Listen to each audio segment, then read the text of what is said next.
Hi friends, it's Dana here. Today I am reading a story to you about an urban legend.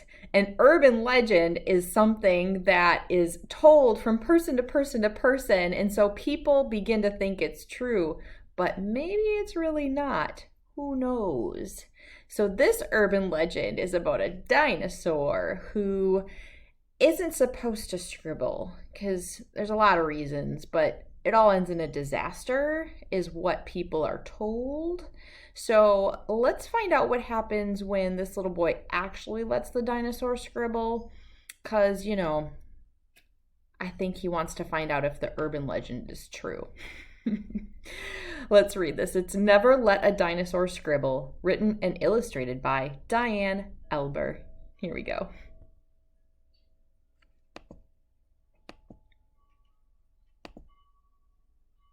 I recently got a pet dinosaur. I know, it's hard to believe, but it's true. And everyone keeps telling me, never let a dinosaur scribble. Why would anyone say such a thing? I mean, dinosaurs are so strong and powerful, so why can't they scribble?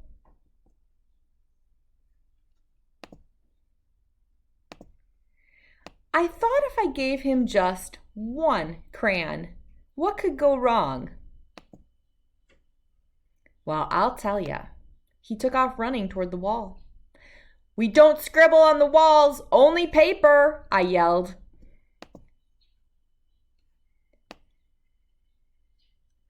Thank goodness my dinosaur has a short attention span.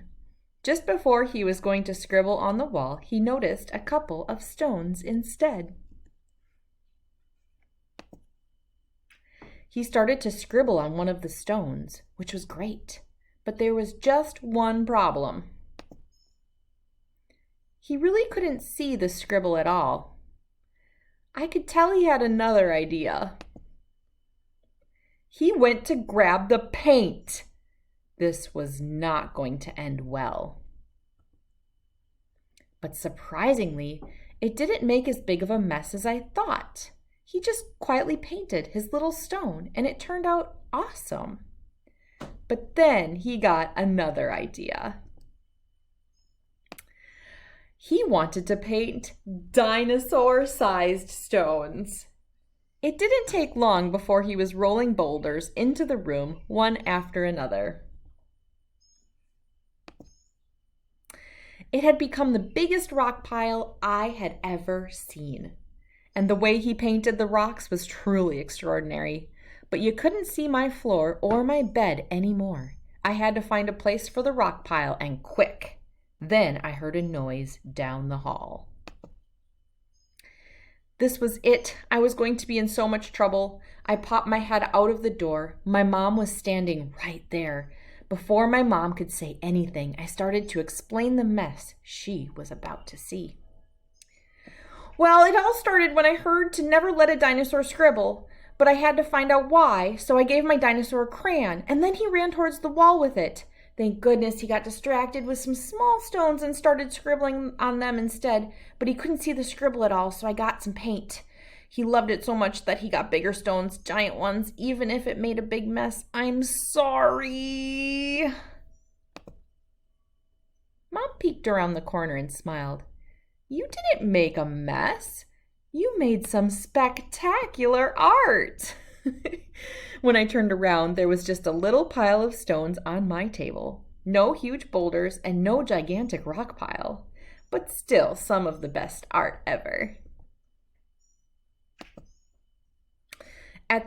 All this time, people wanted to stop dinosaurs from scribbling.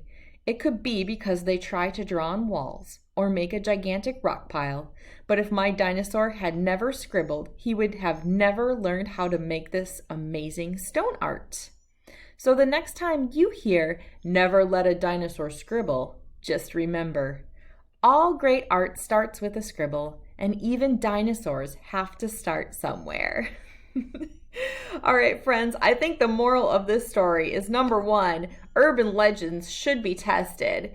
And number 2, I should probably let my dinosaurs scribble more often, because how else are they going to learn how to make beautiful art?